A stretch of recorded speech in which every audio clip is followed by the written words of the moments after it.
Amém, irmãos. Bom dia a todos. Mais uma vez, é com temor e tremor que nós estamos aqui para falar por meio do Senhor. E esses hinos hoje de manhã, eles realmente eles têm tudo a ver com a questão que nós vamos falar hoje. O trecho, lembrando que nós estamos vendo os evangelhos, a harmonia dos evangelhos. E esse trecho está relatado lá em Mateus, capítulo 15, versículo 1 a 20, e Marcos 7, de 1 a 23. Os dois textos são bem semelhantes. E eu optei por seguir em Marcos a partir do capítulo 7, do 1 ao 23. Semana passada a gente ouviu uma palavra muito doce do Senhor, né? A obra que o Senhor fez por nós. O Senhor se esvaziou. Ele deu exemplo.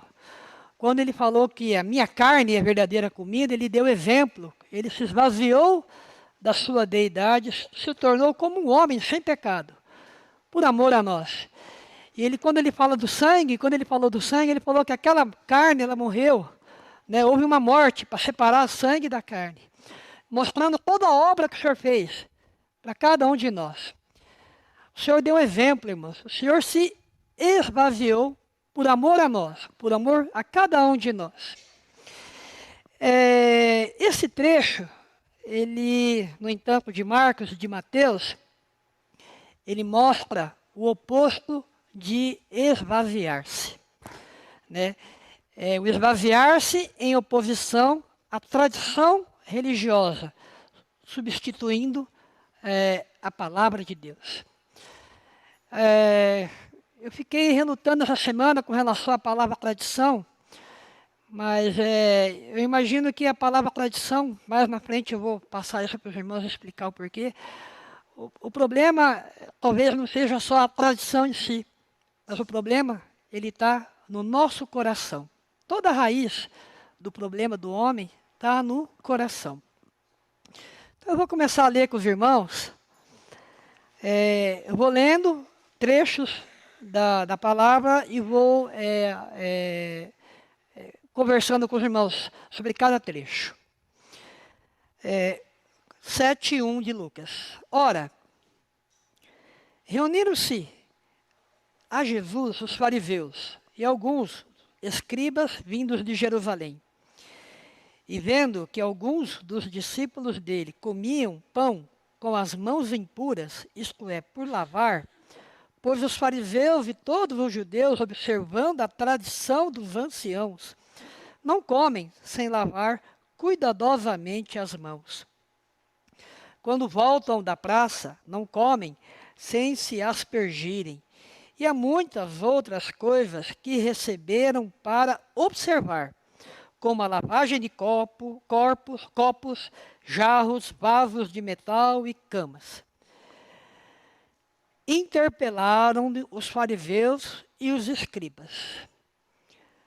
Por que não andam os teus discípulos de conformidade com a tradição dos anciãos, mas comem com as mãos por lavar?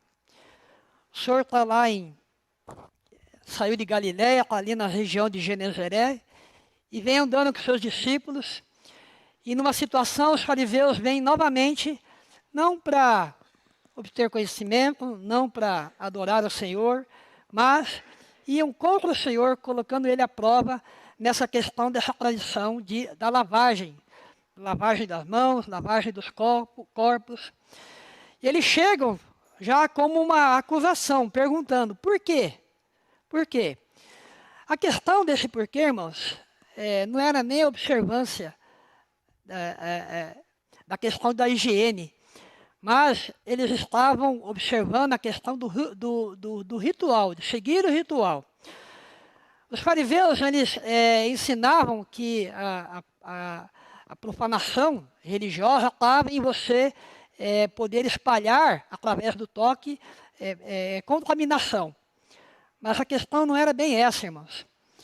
Eles escreviam elaboradas cerimônias de realização de limpeza, com relação a essa questão da limpeza, de se purificar.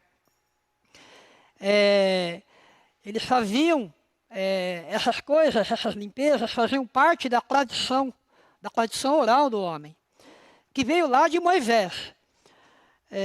Lá com Moisés, as principais lições da Bíblia sobre limpeza física, a gente vê lá em Levítico, capítulos 11, 12, 13, 14, 15, fala realmente da purificação, de lavagem. Mas por quê, irmãos? Se nós observarmos com a visão de hoje, toda aquela questão de purificação, separação, quem está doente, quem está sujo, fora do arraial, tinha o objetivo, era realmente proteção do povo. E hoje nós podemos comprovar isso por meio da saúde. Até mesmo algumas regras pareciam estranhas, mas tudo aquilo foi para manter o povo com saúde também. Entretanto, o que era praticado ali lá atrás, de uma maneira simples, começou a ser agregado por ordenanças, mandamentos, regras sobre regras, e aquilo acabou se tornando uma tradição humana. Deixou-se de lado a simplesmente purificação para se seguir as tradições humanas. Uma outra ordenança, exemplo disso com relação à tradição humana, o sábado. O sábado, qual era o objetivo do sábado? Lá em Levítico, quando Moisés escreveu. O sábado era o sábado do descanso. Para quê? Para termos comunhão ou individual ou com a família, cultuando a Deus. Era um dia dedicado para Deus, para louvar a Deus, para agradecer a Deus, para orar, levar seus pedidos a Deus. Era um dia em que você podia ter um relacionamento exclusivo com Deus e para Deus. Esse era o objetivo de guardar o sábado. Trabalha 6 dias da semana, ou esse dia para o Senhor. Esse dia para o Senhor. Senhor Jesus. Mas essas tradições, ao longo dos séculos, foram se tornando um fardo para o povo judeu. Porque, à medida que elas iam ficando difíceis de cumprir, os fariseus, por um lado, se exaltavam, porque eles cumpriam aquilo mecanicamente, mas o povo não conseguia cumprir. Versos 6 até o 9, o Senhor respondeu-lhes, bem profetizou Isaías a respeito de vós hipócritas, como está escrito, esse povo honra-me com os lábios, mas o seu coração está longe de mim. Em vão me adoram, ensinando doutrinas que são preceitos de homens, negligenciando o mandamento de Deus, guardais as tradições dos homens. E disse-lhes ainda, jeitosamente rejeitas o preceito de Deus para guardardes a vossa própria tradição. Pois Moisés disse, aqui fala que o povo honra o Senhor, esse povo fariseu honra o Senhor com os lábios. A honra, quando não é uma honra genuína que vem do coração, a honra ela é escrupulosa, ela é minuciosa, ela é rigorosa nos regulamentos humanos externos. São planejados pelo próprio homem. E essa honra, ela esvazia a verdadeira honra, que é honrar ao Senhor e a sua lei. Aí o Senhor chama eles de hipócritas. A palavra hipócrita, ela significa dissimulado, falso, fingido, impostor, farsante, enganador e também significa fariseu. Hipócrita é ser fariseu. Eles negligenciam os mandamentos de Deus e se apegam aos ensinamentos dos homens. E ao fazer isso, eles acabam se afastando da verdadeira lei do Senhor. Verso 10 até o 13. Pois Moisés disse, honra teu pai e tua mãe, e quem maldisser a seu pai ou a sua mãe, será punido de morte. Vós, porém, dizeis, se o homem disser a seu pai ou a sua mãe, aquilo que poderias aproveitar de mim é corbã, isso é, oferta para o Senhor, então dispensais de fazer qualquer coisa a favor de seu pai e da sua mãe, invalidando a palavra de Deus, que pela vossa própria tradição, que vós mesmos transmitistes, fazeis muitas outras coisas semelhantes. O senhor comprova aqui, irmãos, que essa acusação dos fariseus, ela era injusta. Porque lá em Moisés, lá em Êxodo, no capítulo 20, versículo 12 e no 21, 17, Moisés escreveu que nós devemos honrar nossos pais e nossas mães. O honrar não é apenas obedecer, mas é cuidar, principalmente na velhice, até que o Senhor venha buscá-los. Esse é o mandamento que o Senhor colocou. Honra o teu pai e tua mãe. Mas aqui eles introduziram uma tradição chamada Corbã. O que quer dizer? A lei de Moisés exigia que os seus filhos cuidassem dos seus pais idosos. Mas uma tradição antiga dizia que, se você tivesse dinheiro, posses, bens, e desejasse ofertar isso a Deus ou ao templo, então essas posses não poderiam ser utilizadas, então não precisariam ser utilizadas para sustentar os pais. Ninguém poderia tocar nessa sua possessão, embora ele mesmo pudesse desfrutar dos benefícios. Enquanto isso, os pais ficavam abandonados. Essa era essa prática que eles estavam fazendo ali nesses dias. Ou seja, algo sutil, irmãos. Pegar a lei, acrescentar coisas para que beneficiasse o próprio homem. Todo esse trecho, eu acho ele um tanto quanto negativo, irmãos. Porque o Senhor, ele veio mostrar que ele se esvaziou. O Senhor desceu do nível dele, de Deus, para ser um filho do homem. Filho do homem aparece mais de 30 vezes no Novo Testamento. Filho do homem. Ele não veio como Deus, mas veio como filho do homem. Para que nós pudéssemos alcançá-lo. E o que os fariseus estão fazendo aqui é exatamente ao contrário. Eles querem se sobressair. Eu quero contar uma experiência, irmãos. Eu nasci num lar católico. E a gente sabe que o catolicismo ele tem várias tradições. Mas eu me lembro, irmão, quando eu fui fazer a minha primeira comunhão, o meu catecismo, que era um curso para você poder fazer a primeira comunhão, eu tinha 13 anos de idade. E na minha turma, a maioria das crianças eram 10 anos, 11 anos, então a diferença era grande, eu conseguia entender melhor o que os catequistas falavam. E à medida que eles iam falando desse homem, Jesus, meus olhos começaram, eu me lembro disso, irmãos, lá em Curitiba, meus olhos começaram a olhar e falar, que homem é esse que morreu? Por que ele morreu na cruz? Por que ele morreu daquele jeito? Por que eu tenho que ir diante dele? E por que eu sou pecador? Eu comecei a fazer essas perguntas, irmão. E eu fiz o catecismo, eu fiz a primeira comunhão, eu tomei a primeira comunhão. E a partir daí eu comecei, assim, a frequentar, no caso a missa, eu não li a Bíblia ainda, irmãos, mas tentando entender esse Senhor. Tentando entender esse Senhor. Eu me lembro que quando meus pais mudaram de Curitiba para Londrina, eu fiquei sozinho em Curitiba para terminar meu curso no antigo Cefet, hoje o TF.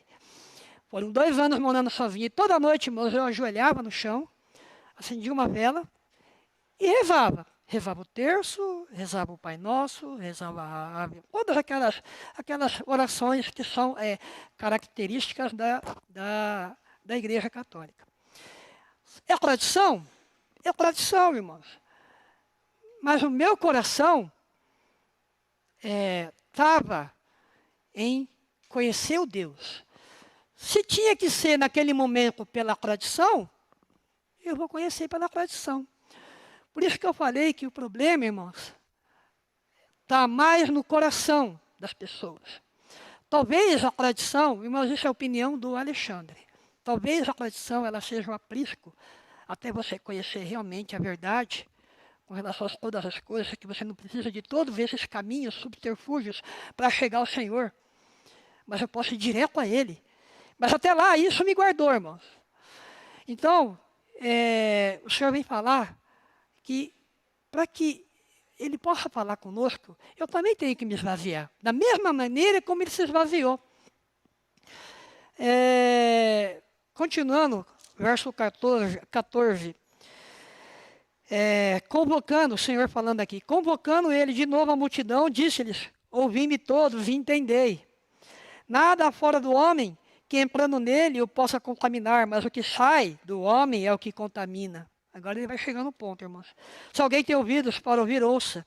Quando entrou em casa, deixando a multidão, os seus discípulos o interrogaram acerca das parábolas.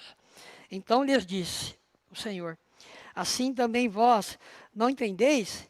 Não compreendeis que tudo o que de fora entra no homem, não o pode contaminar, porque não lhe entra no coração, mas no ventre, e sai para lugar escuro? E assim considerou eles puros todos os alimentos. Ele dizia, o Senhor: o que sai do homem, isso é o que o contamina. O que sai do homem, isso é o que contamina. Porque de dentro do coração dos homens é que procedem os maus desígnios: prostituição, furtos, homicídios, adultérios, avareza, malícias, dolo, lascívia, inveja, blasfêmia, soberba, loucura. Na minha Bíblia está sublinhado aqui soberba. A palavra soberba vem de duas palavras: muito aparecer. Ou seja, é um estado de orgulho muito alto, oposto àquilo que o Senhor tem empregado, que é negar-se a si mesmo, ser humilde.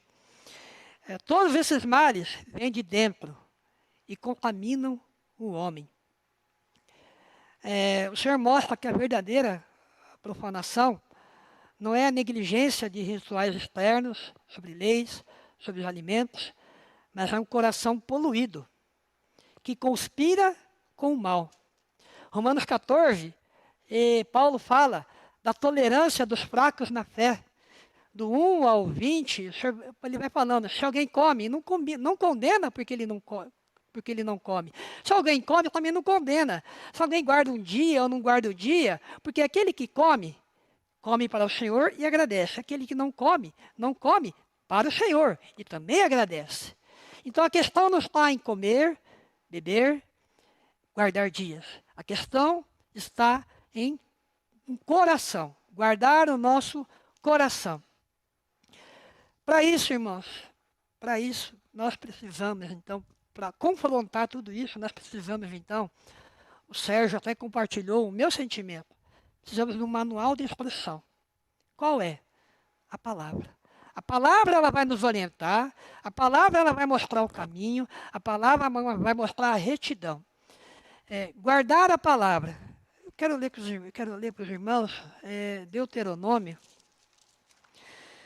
Eu confesso que muito tempo atrás eu não entendia Deuteronômio, mas depois dos estudos bíblicos eu estou amando Deuteronômio, Levítico, irmãos. Deuteronômio 4, versículos 5 e 6. Eis, isso aqui é o Moisés exortando o povo à obediência da palavra. Eis que vos tenho ensinado estatutos e juízos, como me mandou o Senhor meu Deus, para que assim façais no meio da terra que passais a possuir.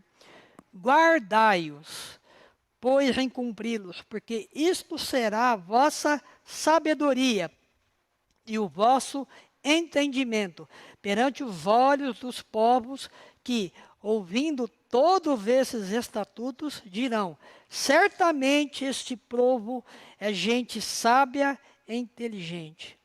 Irmãos, guardar. Guardar tem o sentido não apenas de colocar lá numa prateleira bonitinho, não é isso. Mas é observar, é reter, é cumprir o mandamento. Muito diferente de você guardar tradição por práticas de uma maneira vazia. As tradições, elas são baseadas em princípios bíblicos, mas elas foram deturpadas para exaltar o próprio homem. E como deve ser o nosso andar diário, então, irmãos? O nosso andar diário, ele tem que ser alinhado, pautado, baseado nas Escrituras sagradas, aqui no manual. Porque quando a gente começamos a nos basear em coisas fora da palavra, nós começamos a deturpar aquilo que o Senhor tem falado. Senhor Jesus. Nós vemos um exemplo dessa questão da deturpação da palavra, irmãos, como isso é sério. O Senhor, quando ele foi tentado lá no deserto, um pouco antes dele começar o ministério, o inimigo veio tentar o Senhor e falou para ele: você está com fome? Você pode pedir os anjos, eles vão transformar essas pedras em pães. O que o Senhor usou para se defender, irmãos? Não usou o pensamento próprio, ele usou a palavra. Ele pegou a palavra e falou: está escrito. Não só de pão viverá o homem. Ele não usou o argumento próprio, ele só usou a palavra, está escrito. Aí Satanás, sagaz, falou: mas está escrito também que se você pular daqui e estiver em queda, você pode ordenar os anjos, eles vêm e vão suster você. O que o Senhor usou para defender com relação a isso? A palavra. Mas também está escrito: não tentarás o seu Deus. Irmãos, a única maneira de vencermos o inimigo do Senhor, de vencermos as tentações, é por meio da palavra. Por meio da palavra. A palavra escritura ela aparece 32 vezes no Novo Testamento. E está escrito mais de 80 vezes, fora as suas varianças. Porque isso é importante, irmãos. Tudo o que nós cremos, ele tem que estar fundamentado na palavra, nas escrituras.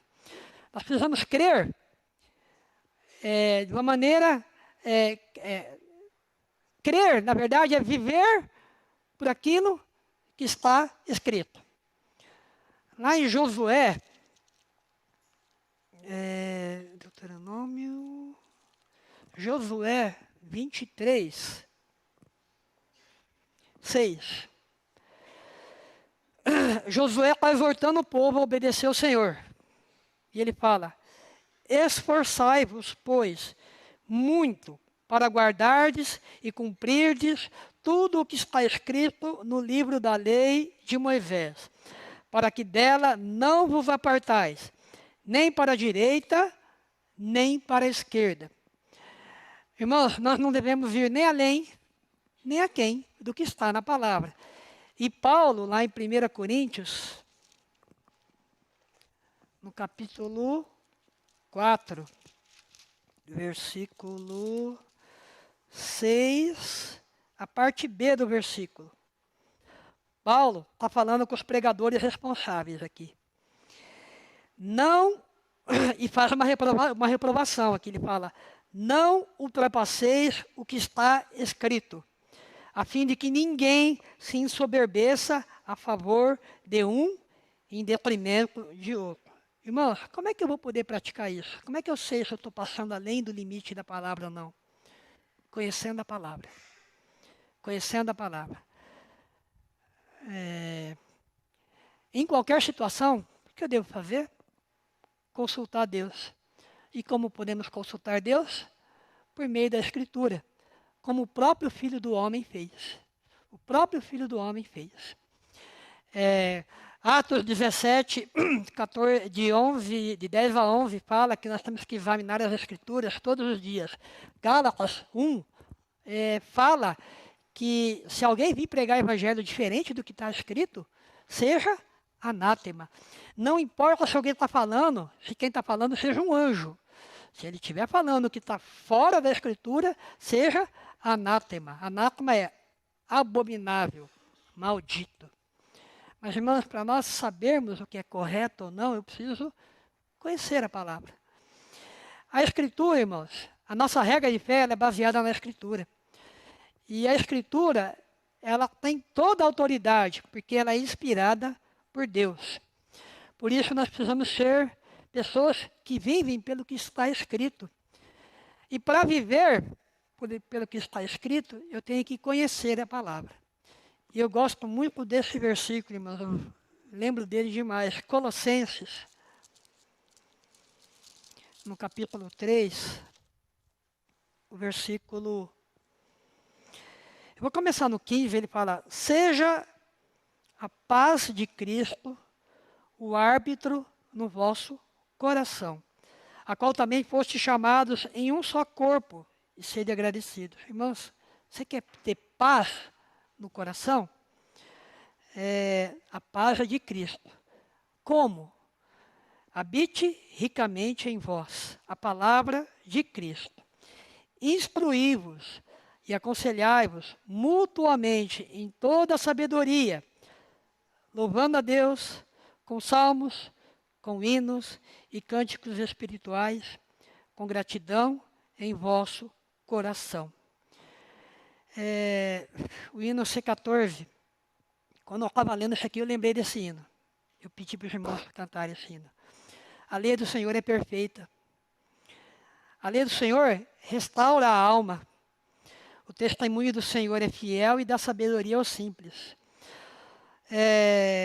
Os preceitos do Senhor são retos e alegram o coração. O mandamento do Senhor é puro e ilumina os olhos. O temor do Senhor é límpido e permanece para sempre. Os juízos do Senhor são verdadeiros e todos igualmente justos. Nós buscamos justiça. A justiça vem por meio da palavra do Senhor. Ali temos a verdadeira justiça para nossas vidas, irmãos. Nós temos que ter o coração de Esdras, lá,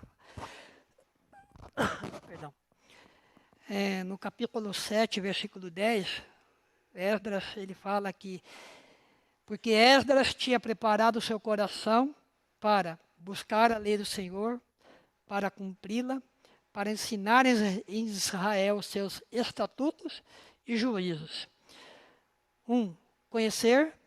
2. Cumprir ou praticar. 3. Ensinar. Eu conheço a palavra para não cair no engano. Eu conheço a palavra e cumpro a palavra. O resultado disso é que eu também posso ensinar através do meu testemunho. Tem um trecho, eu queria ler para os irmãos, de umas mensagens que eu estou ouvindo, do Luciano Subirá. É bem curto, irmãos. Eu queria ler rapidamente para os irmãos.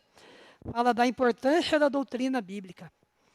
Nós devemos conhecer a doutrina bíblica, todo o seu conteúdo, porém, não tudo de uma vez.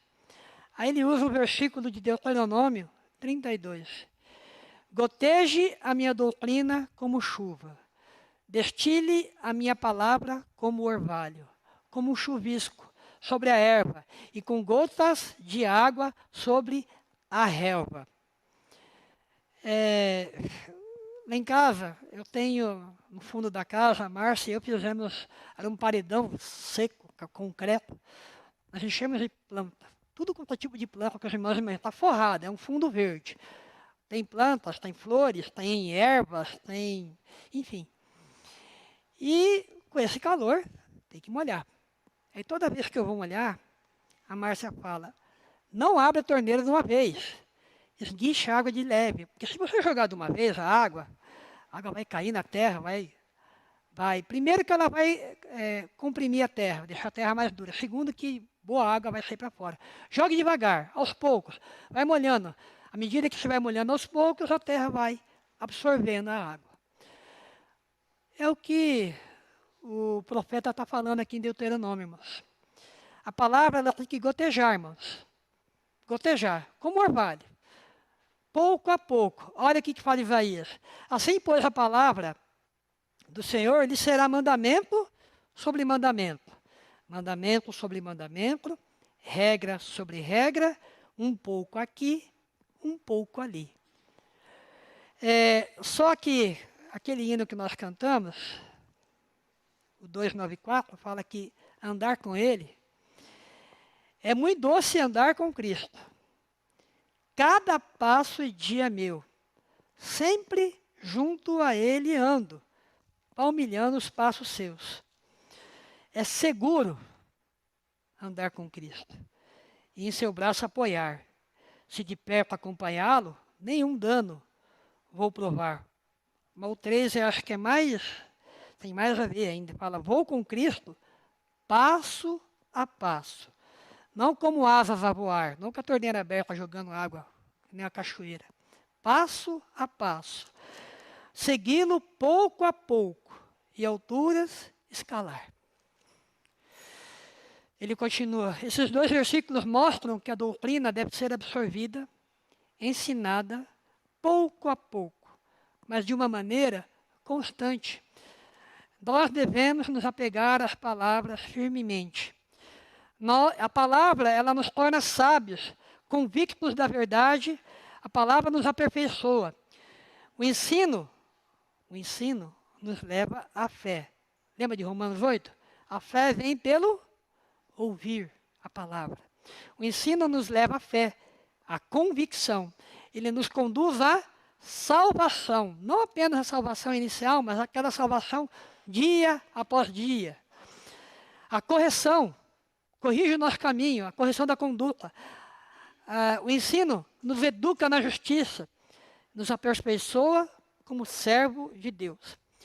O ensino deve ser contínuo, gota a gota, dia a dia. O ensino, a doutrina é a sã doutrina, não as tradições, a sã doutrina, em contraste com o evangelho moderno, que tem o homem como centro, que é uma distorção e uma perversão das verdades bíblicas. Qual que é a importância da palavra, da sã doutrina? Comunicar, promover a boa conduta, aperfeiçoar e habilitar o homem de Deus. Por fim, eu volto no que Esdras teve no coração. Esdras tinha preparado o seu coração para buscar a lei do Senhor e para cumpri-la e para ensinar os seus estatutos e os seus juízos. Que o Senhor me dê tal coração. Que o Senhor me dê um coração de ser simples diante do Senhor. E que eu possa andar com o Senhor dia a dia. Irmãos, assim, para a gente vir aqui falar, é uma luta, irmãos. Ainda mais agora, que nós temos que realmente pedir a direção do Senhor, porque não tem nada pronto. E aí, quando eu passei os olhos sobre essa questão dos fariseus, eu falei, nossa, isso é muito pesado. Mas aí o Senhor ficou martelando, mas porque ele queria falar essa segunda parte da mensagem, que é ler, entender e praticar a palavra. O Senhor está nos convidando hoje, irmãos, vamos ler a palavra.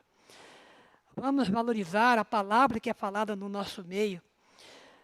Quando puder, quando tiver oportunidade, venha no estudo bíblico. Irmãos, pérolas são faladas ali, coisas simples, mas profundas. E essas palavras, elas vão habitar no nosso coração, para que naquele dia da tentação, aquela palavra vai vir dentro de mim, que está guardada aqui, ela vai vir dentro de mim e vai me salvar naquela situação, naquele momento, naquele período. Mas se eu não tiver essa palavra depositada em mim, irmãos, como é que o Senhor vai me ajudar? No passado o Senhor falava pelos profetas, hoje o Senhor fala por meio do Filho, por meio da palavra. Senhor Jesus, nós te agradecemos, Senhor, pelo teu falar, pelo teu amor. Senhor Jesus, nos dê um coração de buscar a ti, dia a dia, passo a passo. Senhor Jesus, nos ajuda a nos constituirmos, não para conhecimento, para que possamos ter um viver reto e que te alegre, Senhor. Senhor Jesus, muito obrigado.